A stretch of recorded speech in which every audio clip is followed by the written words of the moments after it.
Mirëmbrëma Nxhiro me Syçin nga unë Ilir Demalia. Sonte do të diskutojmë procesin post-zgjedhor, më saktë analizën post-zgjedhore me analistin Ilir Kulla, i cili parashikoi erën socialiste para zhvillimit të zgjedhjeve, 2 ditë para zhvillimit të zgjedhjeve, eksaktësisht të premten e kaluar. Për këtë sonte ne do diskutojmë pse ndodhi kështu, përse gjithë ky rezultat kaq i thellë me 200.000 vota diferencë në mandatin e 4 të Partisë Socialiste dhe kryeministrit Edi Rama, dhe si do të vazhdojë mëtej situata politike në Shqipëri, kur tashmë Rama jo vetëm forcohet në mandatin e 4, por ka dhe një fushë të hapur me një opozitë, do të thoja, të shkërmoqur, të pa shpresë, të pa ide dhe asnjë lloj motivimi për të krijuar besim. Zoti Ilir Kulla, mirë se keni ardhur dhe përsëri ju bët një parashikim fantastik, një erë socialiste fryn.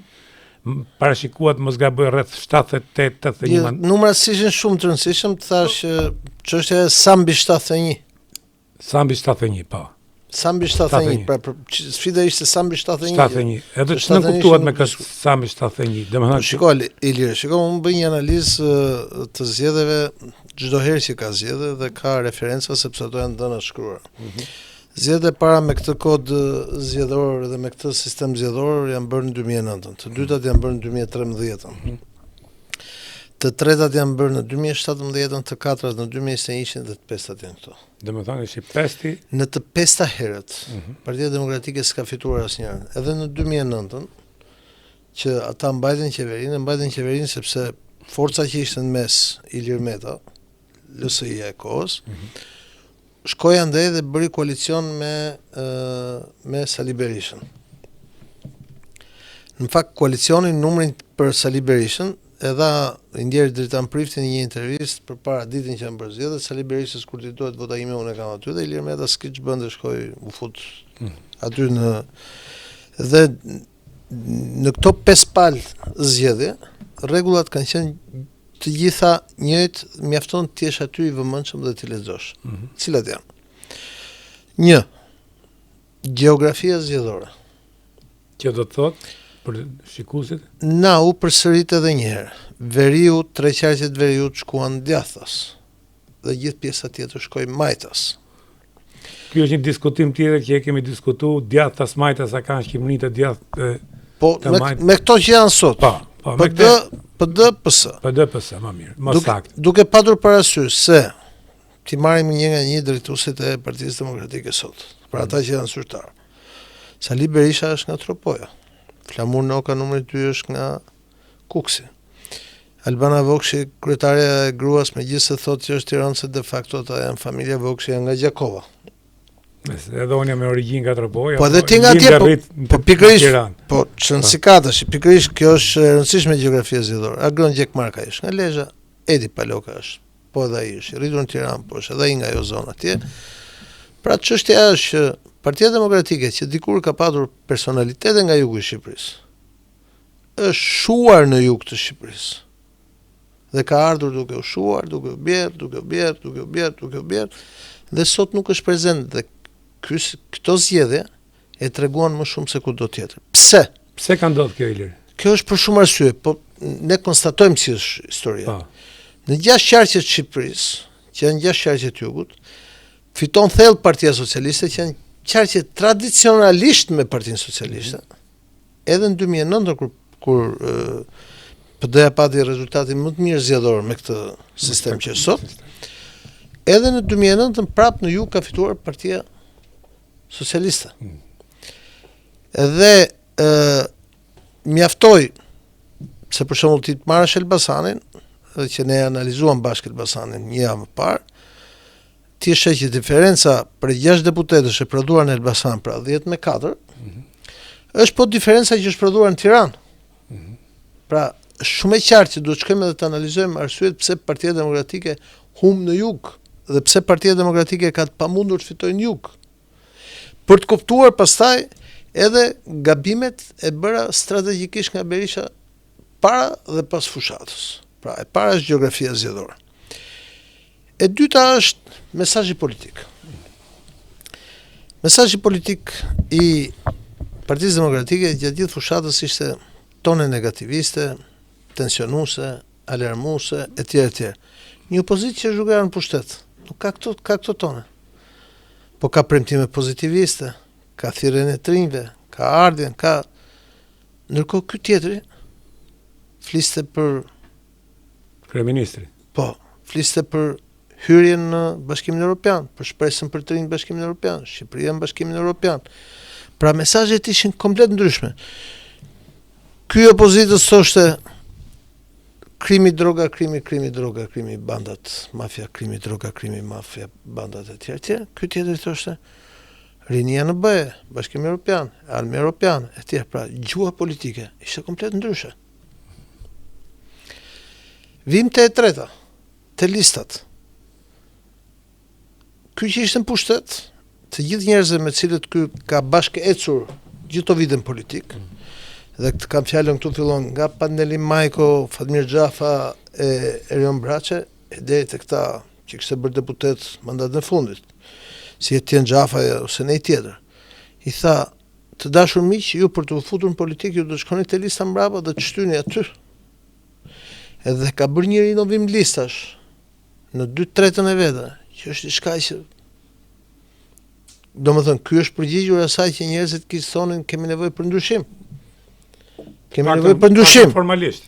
Po çon si ka, ky ka fut gjaktëri në listat e Ajsa, un po shikoja qarqet, për shembull qarkun e Korçës që njoh mirë nga 6 deputetë që do jenë ata, un 3 njoh. Kjo është e mirë. Jo, kjo është rinovimi. Rinovimi, sepse dakord jam, rinovimi është në moshë apo në kualitete apo këtë do ta shohim, për kualitetin un kam gjithmonë mendimin tim, po kjo është një gjë preferenciale. Por ai dha një mesazh rinovimi, pra një pjesë e njerëzve do ikin dhe do vinë një pjesë tjetër. Ky tjetër ç'a bëri? Ata që kanë një jetë aty, duke filluar nga Tritan Shehu në Qirokas. Po. Dhe duke përfunduar tek i fundit në qarkun e Shkodrës, pra nga jugu në veri, ky vuri vetëm emra në listat sigurta, vetëm emra cilët kanë një jetë aty. Rrinë aty, parazitojnë aty, bëjnë aty. Parazitojnë aty. Dhe këtu nuk është problemi që është vetëm Sali Berisha që është për një jetë aty. Problemi janë dhe këta tjerët. Se Sali Berisha s'ka qenë vetëm, ne nuk mund të themi që janë fajt e Sali Berishës dhe këta tjerët s'kan ditë gjë. Apo jo? Vim tek diaspora. 3, me që po numërohet diaspora. Këta shtyn, duhet vota në diaspor, po nuk bën kur një analizë diasporës. Është historike që diaspora në Greqi është më majtas, ka qenë gjithmonë më majtas, vin nga fshatrat e jugut kryesisht. Nga Fieri Elbasani e poshtë dhe kanë qenë gjithmonë elektorat i majt. Partia Socialiste historikisht që kur ka qenë Berisha në pushtet herën e parë, besoj të kujtohet, kur iku Gramoz Ruçi që vajti në Greqi etj. Që ka pasur një elektorat të organizuar në Greqi. Partia Socialiste ka qenë organizuar me deg dhe në deg në Greqi. Është e hershme kjo. Në Itali e tjerë, dhe këta më shumë ranë pre e rrjeteve sociale duke thënë që po le ta shtyjem diaspora tjerë, diaspora. Dhe tani po del që dhe në qarqet që këta presin që siç është veriu i Shqipërisë. Që diaspora të jepte një dorë, edhe atje po del që diaspora prit se pas ka pas një ekuilibër tjetër. Pra ky mesazhi droga, krimi, ky mesazhi negativ. Përballë këtij mesazhit pozitiv, pastaj është tjetër vërtet sa është vërtet, ëh? Është tjetër gjë sa është vërtet. Pritshmëria e shqiptarëve që rrinë jashtë është gjë e mirë për vendin e tyre, për dheun e tyre, për gjërat e tyre. E pesta, shiko, kjo fushat filloi me një lajm të tmerrshëm për Partinë Socialiste. Kryetari i Bashkisë Tiranës u fut në burg dhe betejë për Tiranën pritet të ishte malore. Pasi ishte një nga njerëzit më të votuar në historinë e Shqipërisë. 2 vjet më parë ka fituar me 60.000 vota, diferencë. Sinqerisht për Tiranën makinë elektorale. Në vend që opozita ditën mbrapa të dilte dhe ta mbështeste reformën drejtësi, që është një gjë që e përkrah populli, dhe sistemin e drejtësisë. Këta e sulmuan të nesërmen, pse? Sepse kryetari i partisë tyre shkon një herë në 2 javë, më pak, një herë muaj sa ka që shkon atje. Dhe vazhdon e quan organizatë kriminale dhe thotë unë do ta shkri. E 6, nga Partia Demokratike si rrjedhoi e mos respektimit të primareve, pra demokracisë brendshme, ndodhi hemoragjia e brendshme. Një pjesë e njerëzve nuk morin pjesë fare në votime, siç është ai 5-6% që më pak votuesve që kemi në raport me të shkuarën, dhe pjesa tjetër si në rastin e Dasulës në Peqin. Dasulja i ka shkatërruar në Peqin. Apo kësaj gocës që ke patur në studio Balliut. Të cilët dolën në fushat dhe bën fushat e egër të hapur kundër Partisë Demokratike. Dhe një ditë përpara ta ishin aty. Dhe rezultati që u pa në qarkun e Elbasanit. Po duash ti edhe në Tiranë, sepse fituan 2 njerëz tjerë në Tiranë. Fitoi Jorida Tabaku dhe fitoi ai zotëria tjetër në Kavaj. Ali Mehmeti. Jo, ai zotëria në Kavaj, Hysén Kadiu. Pra këta fituan. Dhe këtu futën njerëz dolin primare. Po dhe këta futën njerëz tjerë. Futën njerëz tjerë e vërtet. Apo rezultati në qarkun e Vlorës. Tregojnë që ta kanë probleme edhe me dëgjimin e mesazheve që vijnë nga poshtë. Dhe cilat janë mesazhet? Zoti Shejaj, sepse thash goditjen ka marrë në jug. Zoti Shejaj vjen nga Vlora. Bëri forcë vetëm politike dhe ka 2 deputet tani, do ketë 2 deputet. Tiranë. Goditi në Vlorë, goditi keq Partinë Demokratike, tregojnë shifrat aty. Shifrat. Dhe e goditi edhe në Tiranë. Pra, nëse do ishte Shejaj me PD-n sot në Tiranë, do kishim patur PD-ja do kishte 2 deputet më shumë, diferenca do ishte më e ngushtë. Në Vlorë gjithashtu do shkonte me 6 deputet diferenca. Se është 9-3 sot. Fushata e Ramës pati një aspekt tjetër. Gjatë gjithë fushatës ai ka bërë fushatë me gratë. Përfshirje e grave në lista, komunikimi me gratë. Berisha përveç një dite që pash këtu te Rognen që kishim lehtë për kafe ca gratë tjera. Po, 20 gra. Fare. Po fare. Mos përfshirja e grave të rinjve tjerë tregon pastaj përfshirja e territorit, me rastin e Elbasanit. Zoti Alizoti është nga Libohova, ishte përfaqësues politik në Berat, dhe u spostuan në Elbasan dhe bëri atë fushat që bëri groteske. Berat pa të psu katastrofë, tash i shkoi katastrofë tjetër. Bëri atë fushat që bëri groteske, agresive etj. Zoti Gjinasto është nga Berati, i përkisi një force tjetër politike që të shumë. Kjo vajza që u fut nuk e njoh, nuk e di kush është. Dhe u fut i 4-ti është poshtu një njerëz që dhe Bylluk Bashi që ishte një njerëz që kishte një zën kapitull aty brenda PD, sepse ka qenë më parë tjerë. Mendon se edhe ai është me origjinë nga Devolli. Po është lindur rritur në Elbasan etj. Ngeli dhe ai është liste. Pra, nëse ti je shef me kujdes gjithë analizën të thua këta bën gjithçka të mundur për të humbur. Ose pjesa tjetër, unë kam pa me kujdes. Ilir, më fal, bën gjithçka të mundur. Kam pa me kujdes partitë e reja. Nëse partitë e reja në çdo qark do kishin do ishin bashkë, do kishin krijuar një pol të tretë. Sot rezultati zgjedhor do ishte komplet ndryshe. Partitë e reja do kishin pas nga 15 deri në 17 mandate gjithë bashkë në një pol të tretë. Pra Partia Socialiste, nëse shef ka rënë me 25.000 vota nga zgjedhjet e shkura. Por është rritur me numër mandate sepse këta jo vetëm që nuk e kanë dëgjuar zërin e njerëzve për ndryshim, për reflektim etj. Po këta pastaj kanë shkuar dhe kanë përkeqësuar, kanë bërë absurditete të tjera. Pra njerëzit thonë që opozita duhet dilte e bashkuar. Opozita u përçam më shumë se kur do herë tjetër. Lulzim Basha pak po i ka dëmtuar dhe në Tiranë, edhe në Shkodër. Enkelej Dalibe pak po i ka dëmtuar në Fierin, një qark që duhet citoj Kreshnik Spajun që thotë se Gjineja mundi Gazbardhin.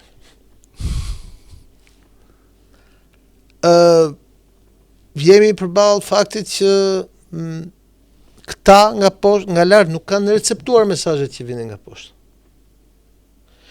Dhe tani jemi përballë në një momenti tjetër që çfarë do bëjnë duket sikur do përsërisin atë që kanë bërë gjithë jetën. Dhe më vjen keq ta them, Por nëse këta vazhdojnë kështu, destinacioni i tyre drejt zhdukjes politike është pak kthim mbrapa. Po, mendon se mund ndryshojnë Ilir, duke pa edhe reflektimi që kanë bërë mas zgjedhjeve dhe gjua që po përdorin mas zgjedhjeve dhe duke qenë qartë që nuk po i përfill njëri. Unë e kuptoj që nuk po i përfill njëri. Raporti i Brukselit thot ishte për zgjedhjet të rregullta, pranueshme me defektet vogla, OSBE-ja po ashtu, Komisioni Zgjedhor po ashtu, dhe me sa pam ne vet nuk ka pas në gjë dramatike në këto zgjedhje. Pa rregullsi ka dhe në Amerikë dhe në perëndim në zgjedhje, që ju e njihni mirë proceset. Problemi është këta që vazhdojnë me këtë pëngulje. Procesi i lirë është procesi ligjor bëhet kështu. Që t'ja shpjegojmë pak njerëzve. Janë komisionerët e partive edhe në votim, edhe në numërim. Madje unë jam për numërim komplet elektronik. Unë jam fare të heqim njerëzit. Por këta i duan njerëzit që të kenë garanci mbi atë, të kenë sigurinë, dhe kryesisht e do opozita. Në momentin që komisionerët e opozitës vullosin dhe firmosin proces, ka ndodhur kjo nëse të kujtohet në 2011 kur Edi Rama humbi Bashkinë e Tiranës për 10 vota. Pse Edi Rama hoqi dorë nga lufta atëherë? Dhe ishte shumë pak, mund të bënte luftë politike pafund. Hoqi dorë sepse komisionerët e Partisë Socialiste, kudo që ishin, vullosën dhe firmosën. Pra ligji zgjedhjeve të thotë që në momentin që proces verbalet janë vullosur dhe firmosin, votat janë kuti, dhe përfaqësuesit e partisë tënde në komisionet, në qendrat e votimit, në qendrat e numërimit, në komisionet zonale zgjedhore, KZZ, edhe në KQZ, dhe gjykatat e certifikojnë procesin, procesi është tërësisht i lishëm dhe transparent, sepse këtë thot ligji. Dhe këtë ligj se ka bërë Ilir Demalje, se ka bërë as Ilir Kulla, se kanë bërë as partitë e vogla që kanë hyrë tash, apo ato të vogla që s'kan hyrë tash. E kanë bërë dy partitë e mëdha. Historikisht. Sjell në vëmendje, ju e një mend Al Gore me Bushin. Që kjo që thoni ju, kur procesi njihet nga institucione që shkoi puna deri në gjykat lart atëherë, dhe Al Gore tha, I don't agree, but I will obey to decision of Supreme Court.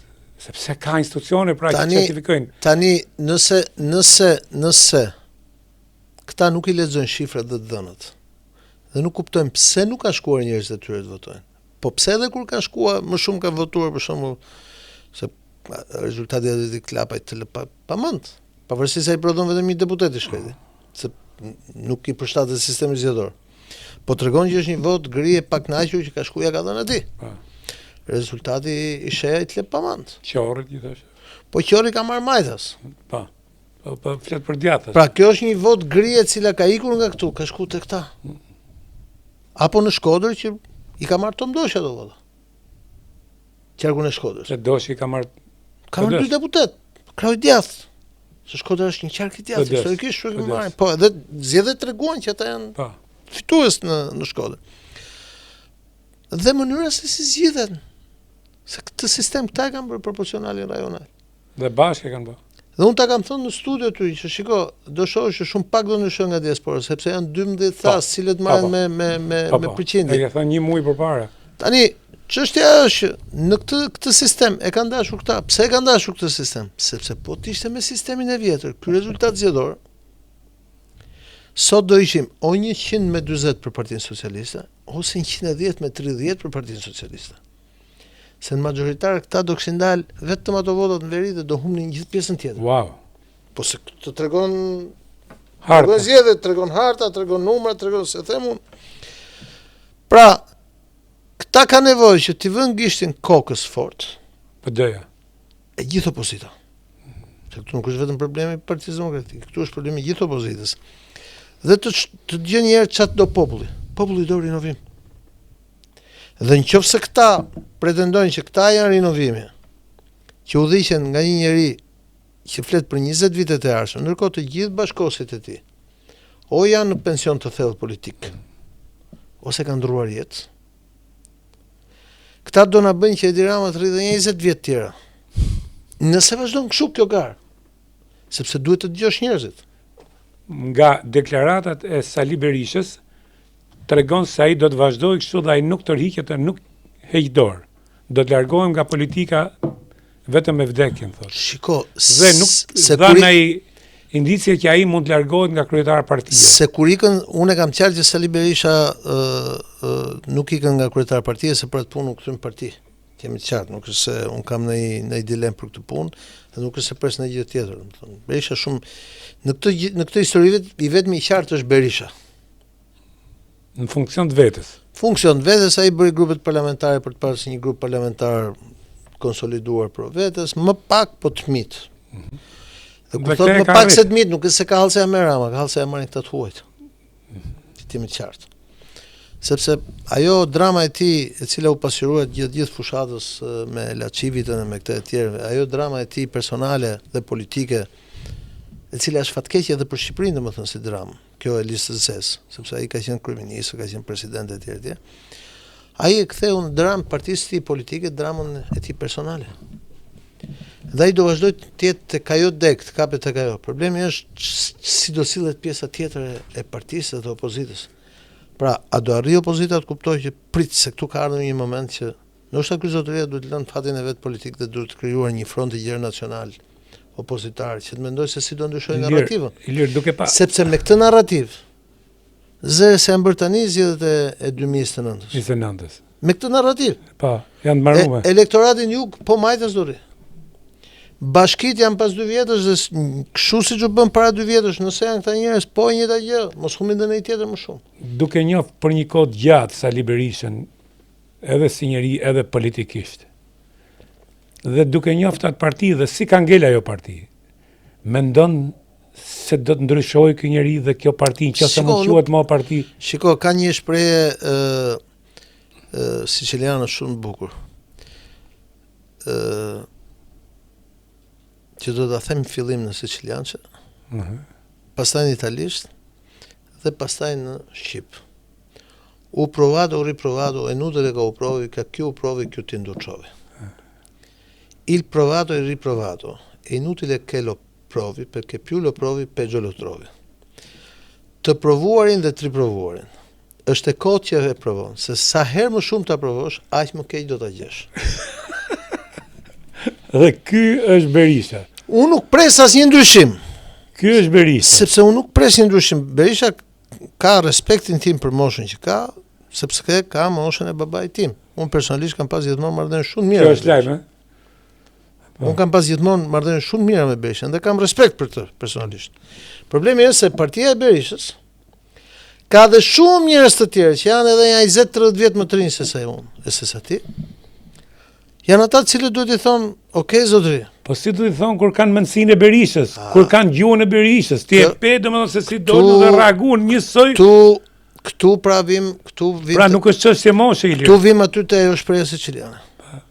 Prandaj unë them që sot, garanci më të madhe se sa një protestë në Tiranë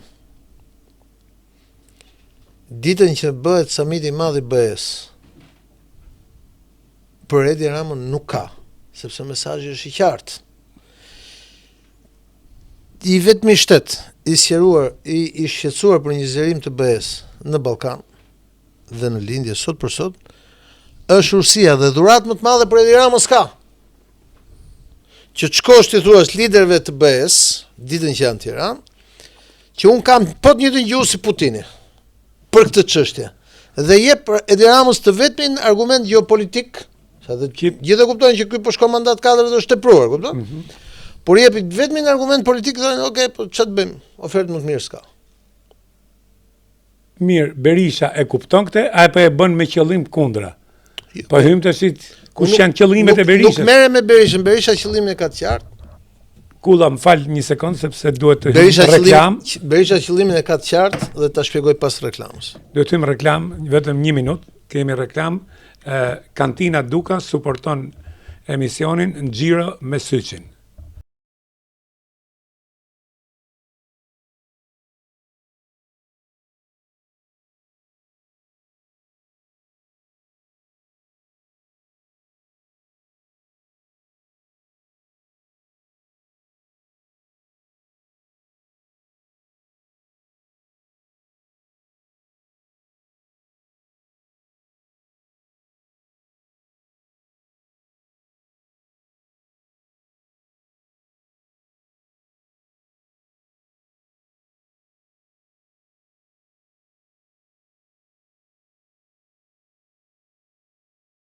Valentina Duka e ka vërtet verën e mirë.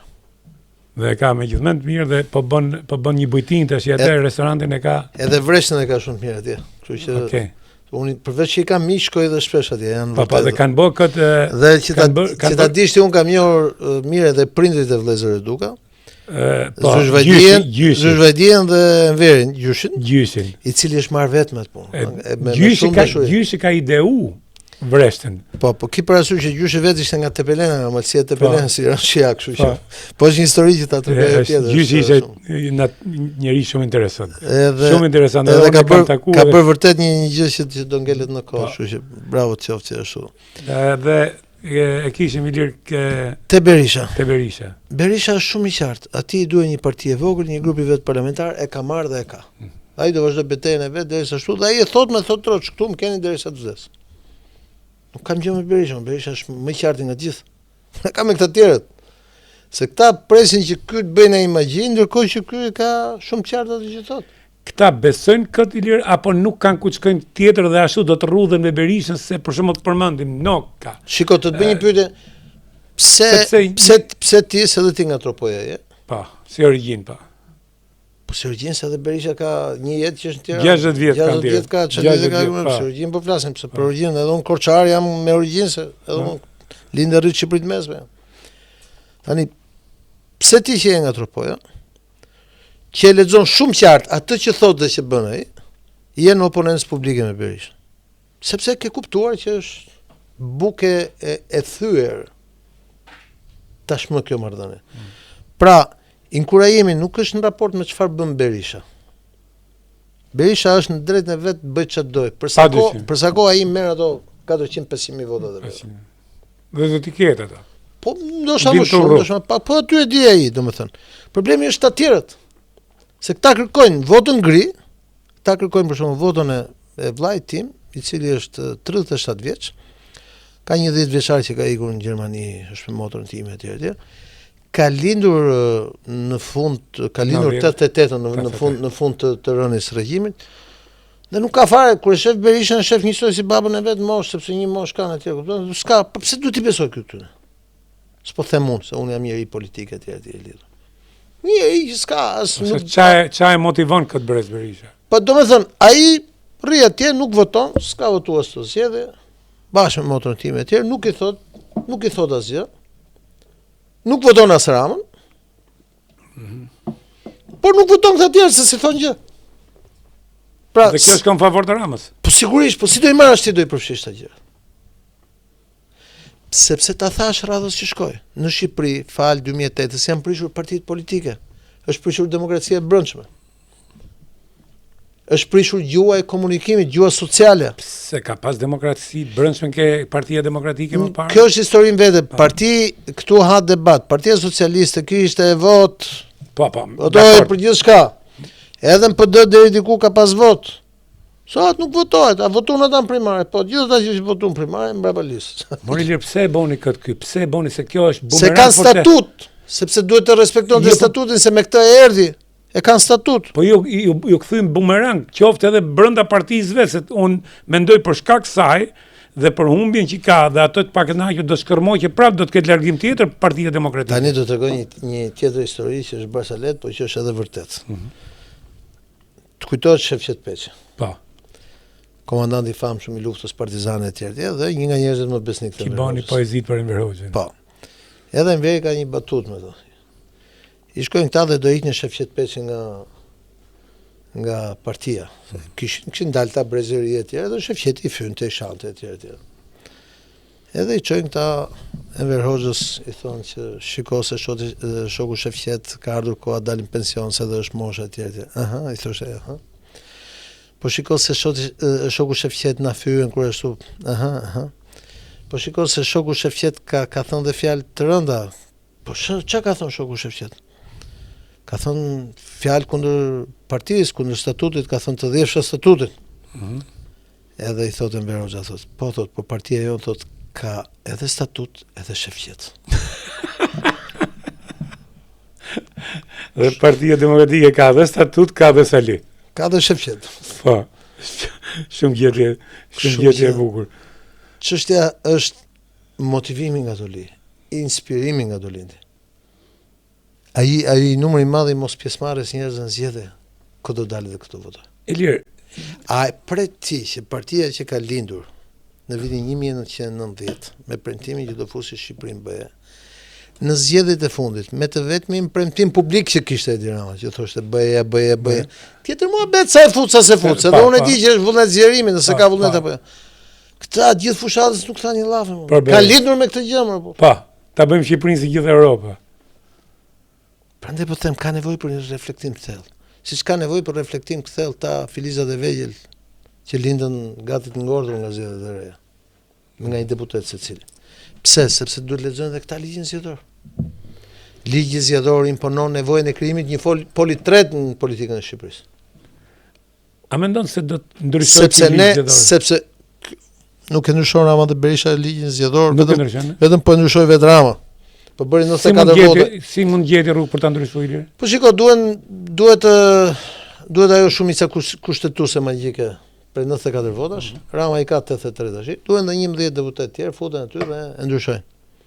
Qofse do Rama, ky sistemi i përshtatët të Ramës është perfekt. Nuk ka pse të ndryshojë. Po nëse do, por këto partitë e tjera duhet ta lexojnë dhe duhet bëjnë qendër. Pse? Sepse nëse do ndryshojnë vërtet.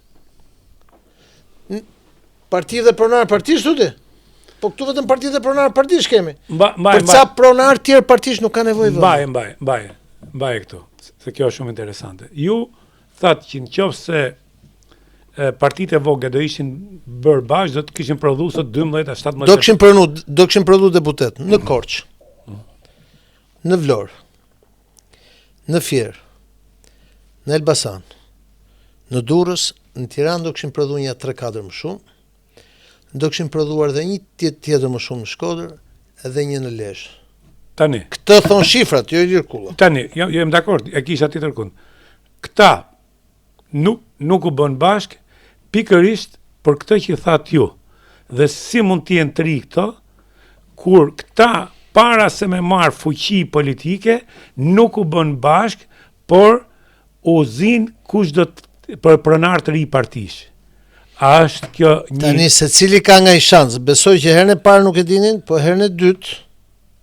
Ti mendon se do ndryshojnë herën e dytë? Mendon se llapaj me atë demagogji që ka, me atë delirim që ka, bën ai bashkëpunim, ose sheh, unë po flas... Nuk mere me këtë pjesë.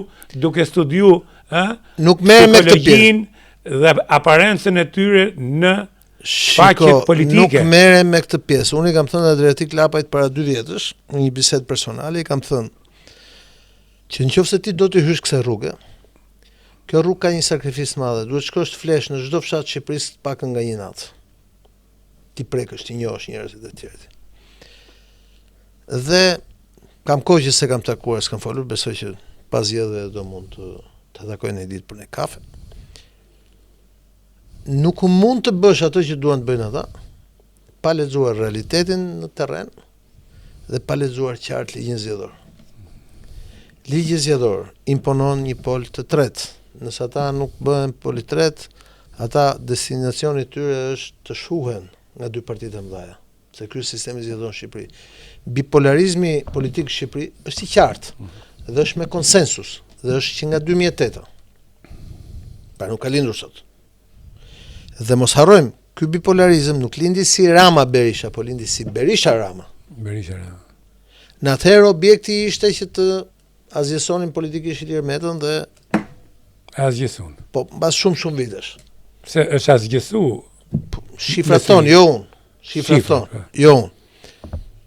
Dhe ky azgjesim filloi me 2019-ën, ikën nga zgjedhjet vendore, nga parlamenti etj.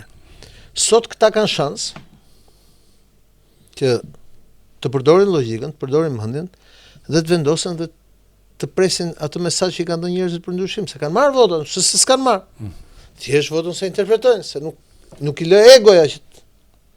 Pra këta o duhet të bëhen bashkë për një pol tret, ose këta do t'i haj ujku, se të thash partia ka dhe statut dhe shefqet. Shumë sakt.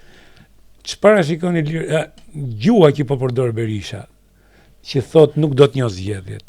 Ajo që ka qenë dhe pritej. Është saktësisht ajo që duhet Edi Rama. Pse e thot që nuk do t'i njohë janë vizjet dhe në anën Sepse ka vendosur ta garantojnë që do të ulet në parlament.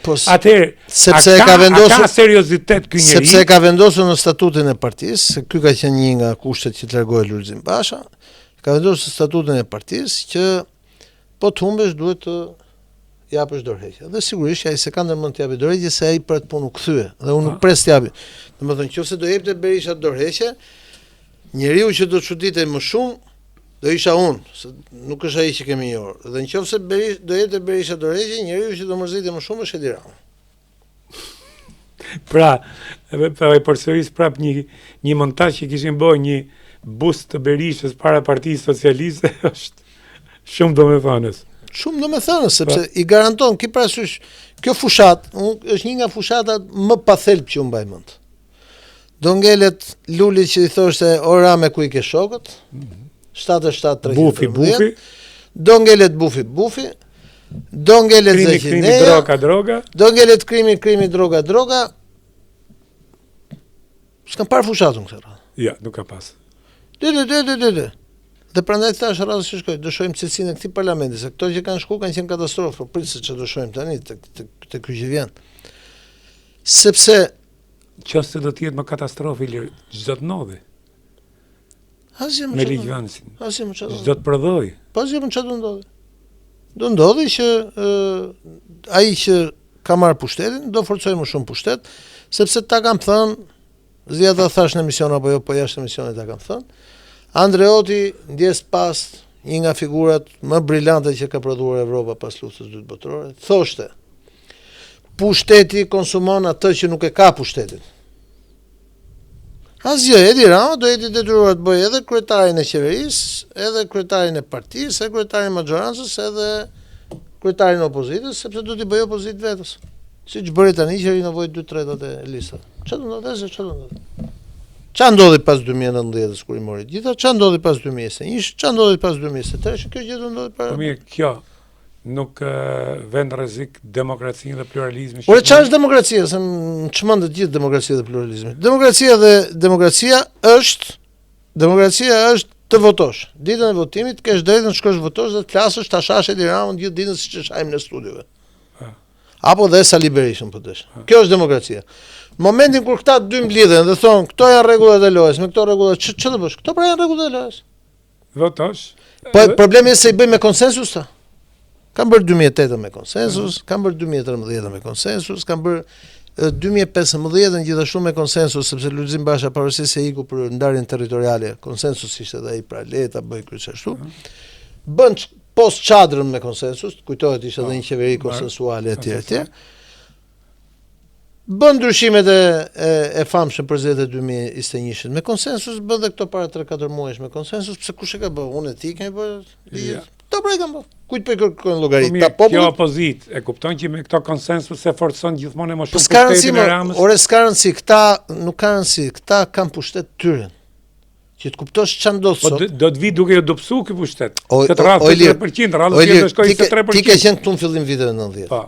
Ata profesorët e fillim viteve 90, ja hikan 90-ën. Okej, atëherë po ta them unë, ata profesorët e lodhur të parlamentit parë, ata deputetët e lodhur, ata që kishin rrogat e vogla, rrinin me hotel te hotel Arbana, shtëpi me qera, te Drini këtë.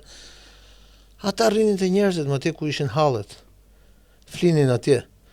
Ilir Meta ka dalur urdhë arresti kur ishte 23 vjeç se shkoi i priu katunarëve skarparit kur çu në revolucion kundër qeverisë Berisha. Atje rrinin ata njerëzit. Ka qenë grupi parë i Partisë Socialiste, ka qenë mbaj mendun kanë qenë figura Mehmet Loci, Ibrahim Baçi, Namik Dokle, njerëz që të rrinë aty me popullin, me njerëzit. Ta e ke gjithë të bloku. Rogneri bloku. Aty e ke, grupet parlamentare, po do të me taku njëri nga këta e ke aty. Po shku në herë muaj atje është shumë. Muje. Tash unë kam qenë këtë periudhë në Elbasan, nuk duken deri kur të vinë zgjedhjet e tjera. Nuk i hapin telefonin njerëzve. Dhe mirë bëri që e përmendë Ilir dhe kur vjen, se tash i kam patë tash kur vjen fushata, shkojnë e lëpijen, e bëjnë si gjënofqar. Shiko, dhe më e bukur është partitë tona kanë pasur një funksion social. Pa. Njerëzit kishin i hall, shkonin i përgjigjeshin. në një spital, i hapnin telefoni gjë. Arsye pse sot këta thonë që jo oligarkia, jo biznesmenët e tjerë. Ta se kuptojnë që kjo oligarkia, këta biznesmenët, këta të fortët në thojza, bëjnë ato që duhet bënë të sistemi politik në vend pra. Merri me ata njerëzit e varfër në për territorë të tjera. Nuk shkohet një herë 4 vjet ose një herë 2 vjet të njerëzit. Pse fitoi Partia Demokratike në Elbasan? Atje në Kavaj. As kishte presion dhe terror politik jo në Kavaj. Po për një arsye fare tjetër, sepse në Kavaj kanë kryetarin e bashkisë, kryetari i bashkisë rri atje është një djalë i ri që unë e njoh. Edhe lavdërojnë shumë. Kishin edhe këtë Hysenin, këtë që fitoi primarit e tjerë. Dhe ata rrin me njerëzit. Po pse fitoi në Fusharrës? Po për një të gjë. Po në Krujë. Po pse fitoi në Krujë? Pra çështja është që ti ke një seri gjërash, të cilat duhet të shohësh te vetja. Me të drejtat. Pse fitoi në Rrëshën? Pse fitoi në Laç? Pra janë disa zona në të cilat ata kanë treguar që mund të punojnë ndryshe. Pse fitoi me Malia? Është me Malia qarku i djathtë. Qarku më i djathtë te Belena, domethënë, që është qarku i Gjirokastës. Po për një gjë, po u shkputën nga realiteti. Dhe del e shar Ramon në Facebook, në Twitter, ku diun, se mbo si film Netflixit gjithta. Dhe rri gjithë ditën te blogu. E pastaj ha e pi me drejtorët, me ministrat e Ramës, kapësh dhe të bësh ndaj punë tjetër. Si mendon ti se nuk i shohin njerëzit këto gjë? Faleminderit. Faleminderit. Ju that një gjë që nuk reflektojnë.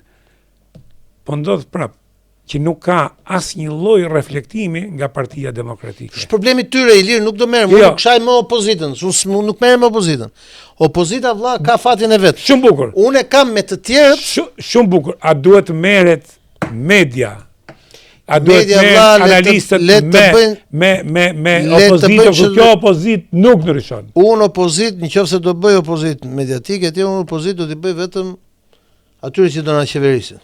Nga shtatori tutje do kemi qeveri 3 dhe do fillojmë të bëjmë oponencë atyre që janë në krye. Nëse do ketë vend për të bërë oponencë, nëse do të ashtu. Se me ata do merrem, çfarë do bësh edhe ti që pra jam plotësisht dakord, po domethënë problemi është se pranon që opozita është irrelevante sot. Jo, po opozita është vetë azjesuar nga 2019. Ato gjëra që janë bërë në 2019 po i paguajnë sot.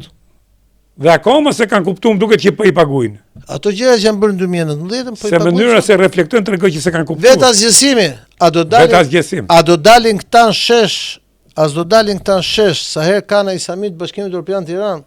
Po është problemi tyre valla. Po. Dhe ja, ke plotësisht drejt.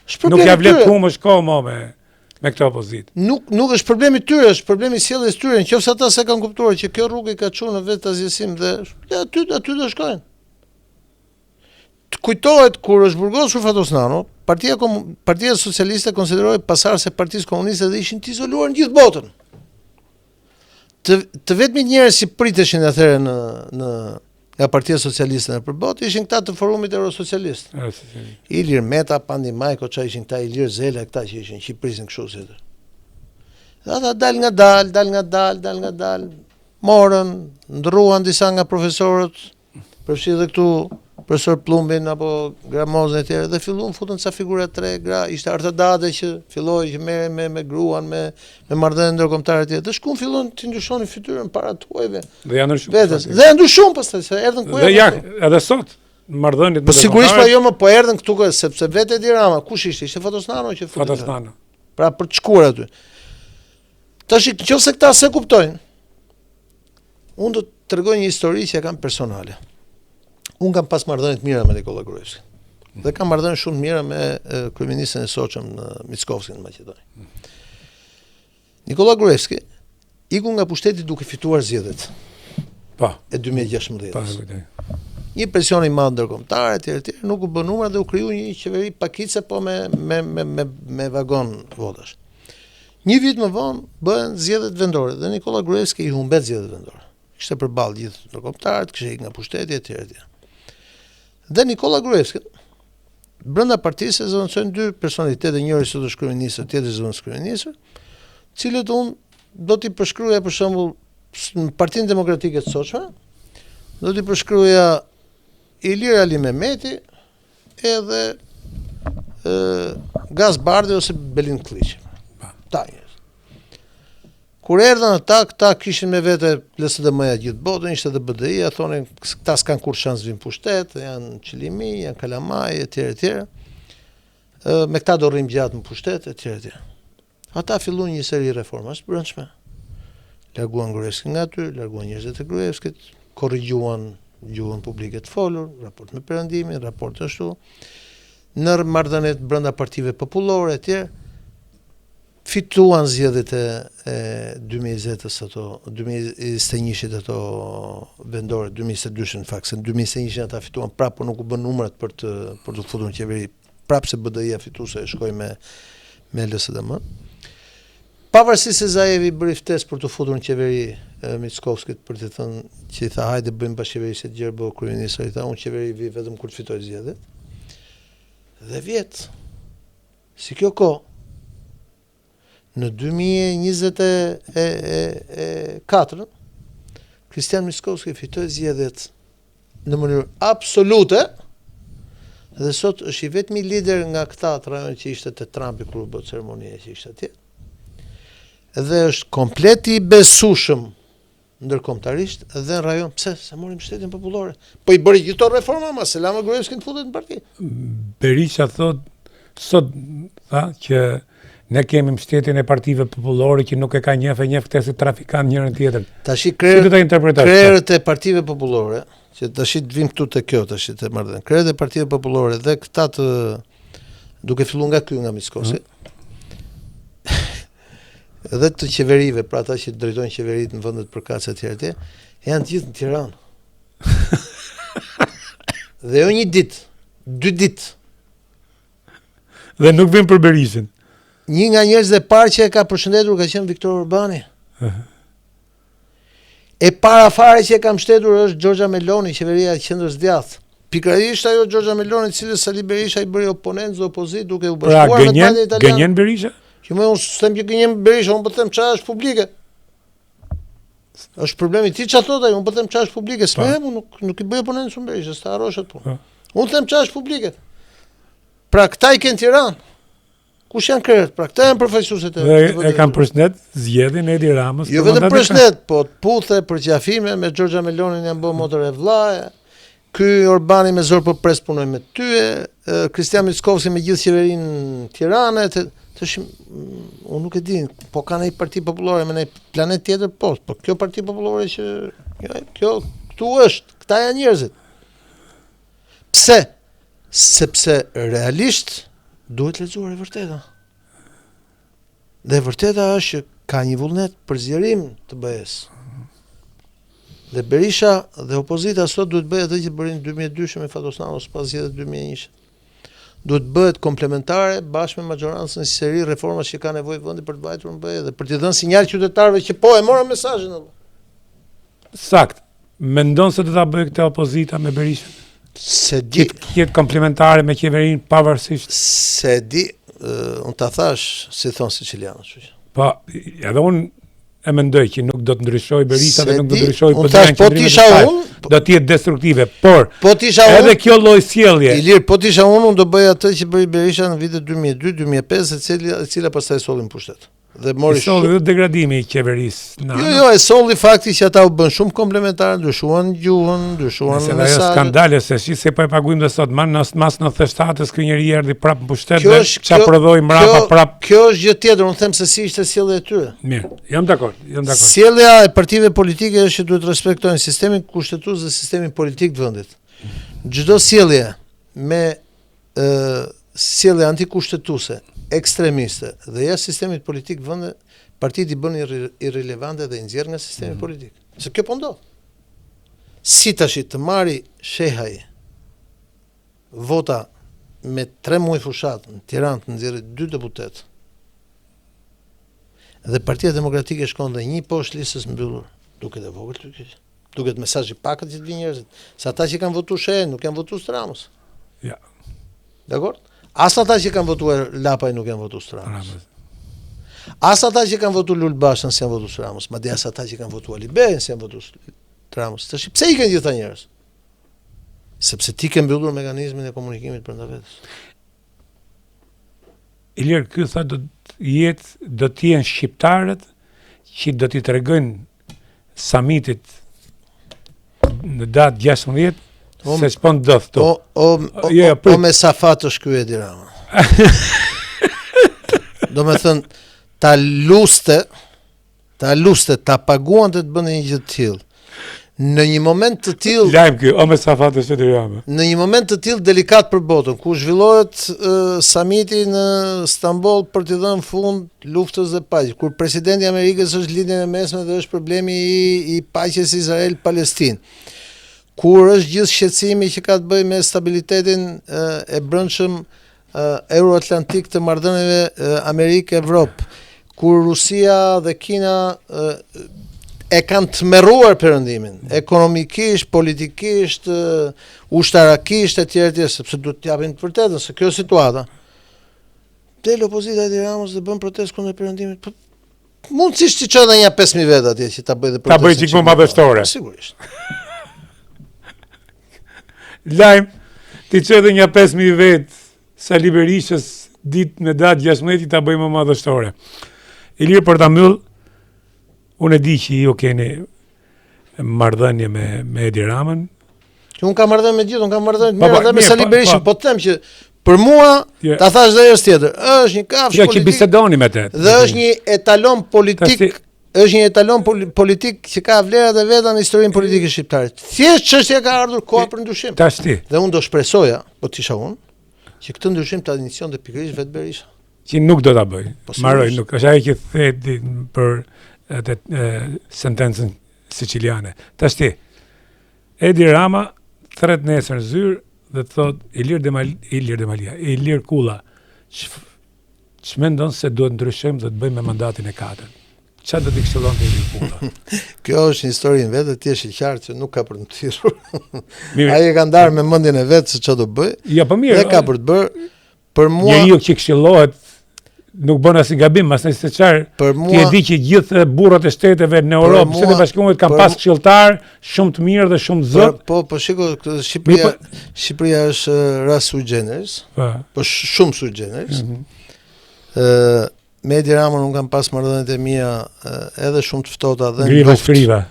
Po edhe në luftë hapur, po edhe të paqta edhe të mira edhe shumë të mira. Pra nuk është se njihemi sot etj.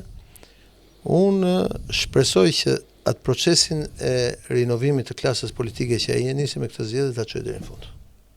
Se vërtet Shqipëria meriton. Po këtu po bie pak kontradiktë, rinovimi do të jetë dhe më i dobët parlamenti i ardhshëm. Cilësia e parlamentit do të jetë më i dobët sepse makina se si e prodhon.